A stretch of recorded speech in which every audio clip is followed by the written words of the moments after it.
Can LSU land all Big 12 safety AJ Haulcy? I'll tell you a little bit about who he is, why I think LSU is the favorite to land him, and then also, if he does come to LSU, why I think he will help LSU become one of the elite programs in college football. But before I talk about that, I'm going to play a quick message from y'all from the voice of college football himself, Mark Rogers. We'll be right back. You can make a difference here at the Voice of College Football. Use the Amazon link. Financially contribute to the Voice of College Football without spending a penny. Same shopping experience. It's easy. Go to any video on any channel. Go to the description section and grab the link right next to the capital letters that say Amazon. Use that link, and Amazon will instantaneously convert to your account, settings, history, everything intact, just like whatever link you use right now. No difference. Pay no attention to the product that you see right there. Just go search what you want. Don't forget the Amazon link. Thank you for your support. Sincerely, the Voice of College Football. And now the voice of college football himself promoting what we're doing over there at Amazon. I also want to mention that we do have our new website out, the Voice of College Football Network. Of course, now has its own website, and so I think everyone's really excited about that. Just go to vocfb.com. Once again, vocfb.com. But now it's time for why you clicked on this video. LSU is hosting Houston safety AJ Haulcy. AJ Haulcy announced that he was entering the transfer portal, and he's actually one of the top prospects in the transfer portal right now. Of course, most of LSU's transfer portal hauls that happened in the winter transfer portal, right? Like Patrick Payton, Jamari Butler, Jack Pyburn, Nick Anderson, Barry Brown, those guys. Most of those guys came during the winter. So you would assume that LSU, for the most part, was done with the transfer portal. However, it seems like they're not done. Of course, we already know that Bernard Gooden, who was the defensive tackle at South Florida, he committed to LSU out the transfer portal a few days ago, and that was a huge sign for LSU. And not only does it solidify the interior defensive line, but also adds another depth piece, right? The defensive line has been awesome so far throughout the spring, right? And we already know about the defensive ends of what they've done. Ahmad Bro and Dominic McKinley are developing quite nicely in the interior. Of course, you hear my dog right now rolling around and everything like that. So if you hear him or hear her, sorry about that. But yeah, with ironically, they've been dogs, right? Ironically, they've been dogs. And so now you add another guy like Bernard Gooden into the mix. It just gets better and better. But you would think that LSU would add a safety in the transfer portal. There's still a question mark around that position, despite the fact that the underclassmen have improved. That was very clear throughout the spring, and they've been developed quite nicely by Jake Olson. Of course, you got to mention Deshaun Spears. Joel Rogers has made a name for himself. Of course, Javian Toviano has also improved as well. He's actually one of the starting safeties alongside Tamarcus Cooley. But you would like to see more depth at the position. Well, LSU's in the running, and it looks like they are the favorites to land AJ Haulcy. On three, actually had them had LSU leaning as the favorite to get AJ Haulcy. So when they were predicting that, usually that means it's pretty accurate, although, things can happen, right? I mean, that we've already know that with recruiting and the transfer portal, like things can change in a blink of a second. But it just seems like he is the favorite. LSU is the favorite to land AJ Haulcy. And to kind of tell you who he is, I'm going to share Houston page because he played at Houston last season.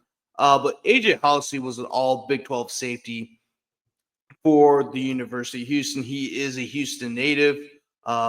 He went to Fort Bend Marshall High School in the Houston area, and LSU has a history of getting guys from the city of Houston, of course, because of his close proximity. Houston's only about a 4 to 5 hour drive from Baton Rouge, but then also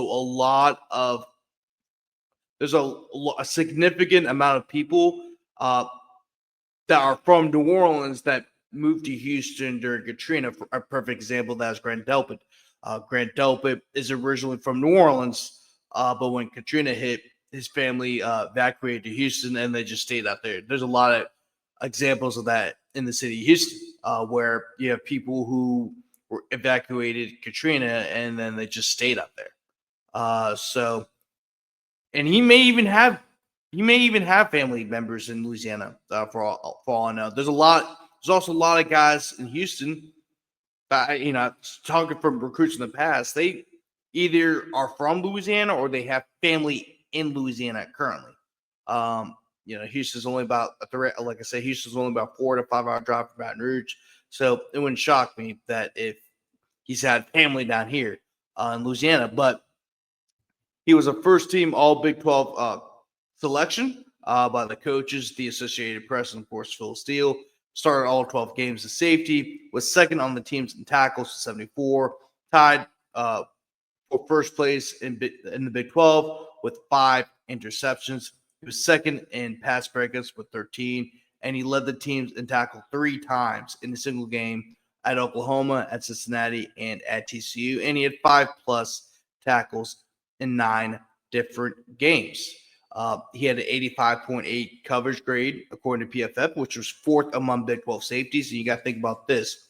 There are 16 teams in the Big 12, right? And so if you say usually teams have about 2 or 3 safeties, right? 2 deep safeties in the nickel, but let's say 2 safeties for the sake of this argument. 16 times 2 is 32. So he was 4th out of 32 safeties in the Big 12. He was also 5th among Big 12 safeties with an 80.0 defensive grade, and his 80.0 defensive grade ranked 2nd on the team. So he's a highly effective safety. He's played Power 4 football before. He has a lot of playing experience, especially starting experience, and that's something LSU needs right now. Because outside of Tamarcus Cooley and Jardine Gilbert, you really don't have a whole lot of guys on the roster at the safety position that have played a significant amount of games. He's been a 2-year starter for Houston for the last 2 years, started 24 games. But before he got to Houston, he played the 2022 season at New Mexico. He was originally at the University of New Mexico before he transferred to Houston. He also played in all 12 games and started the final 9 games of the season.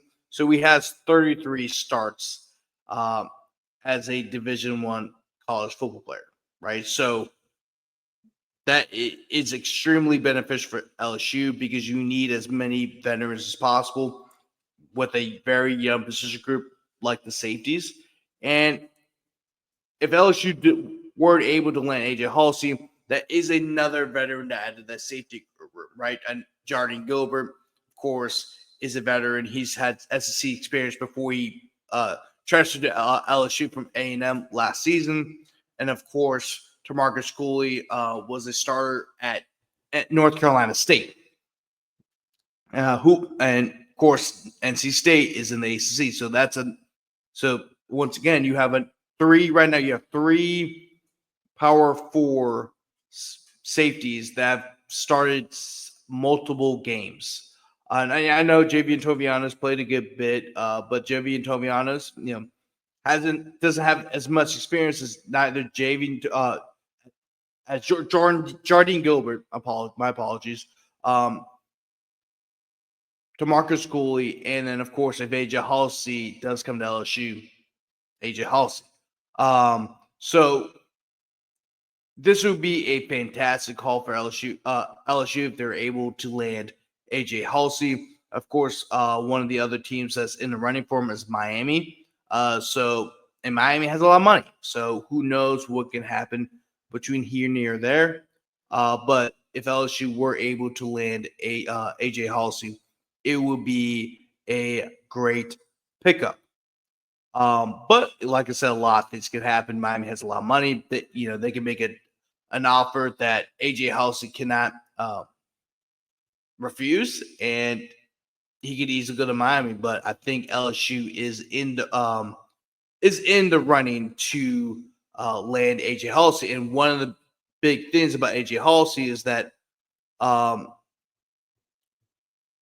it's been said that going to his senior year that he wanted to enter the transfer portal this year, right? He's had a fairly successful career in college football. And his agency said that he wants Haulcy to play in the SEC, win a national championship, if that's possible, right? But also, most importantly, to improve his draft stock. They described LSU's financial offer as competitive with other teams, but declined to specify how much the Tigers have offered. That was from Wilson Alexander of The Advocate. And Haulcy already took a visit to Miami, and he actually had a police escort and spent time with Rick Ross, not Rick Ross, the drug dealer, Rick Ross, the rapper. But LSU right now is the number one transfer has the number one transfer class in the country.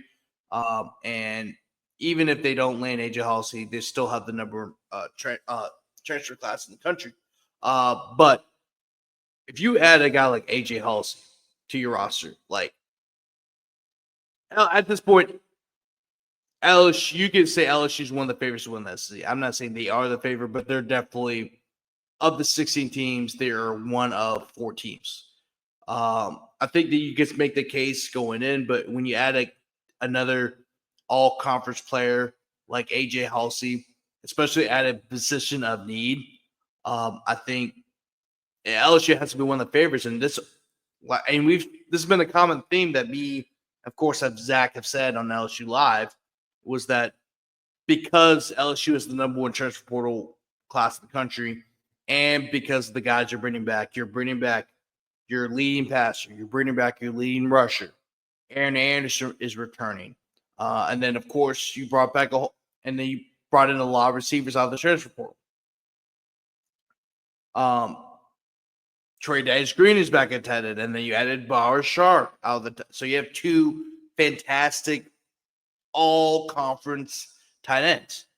The offensive line may have some issues, but I do trust Brad Davis to get that group right, despite some of their lack of experience. But again, they also added Braylon Moore and Josh Thompson out of the transfer portal, guys who started 30-plus games in Power 4 conferences, right? Josh Thompson was the starting right tackle for Northwestern the last 3 seasons.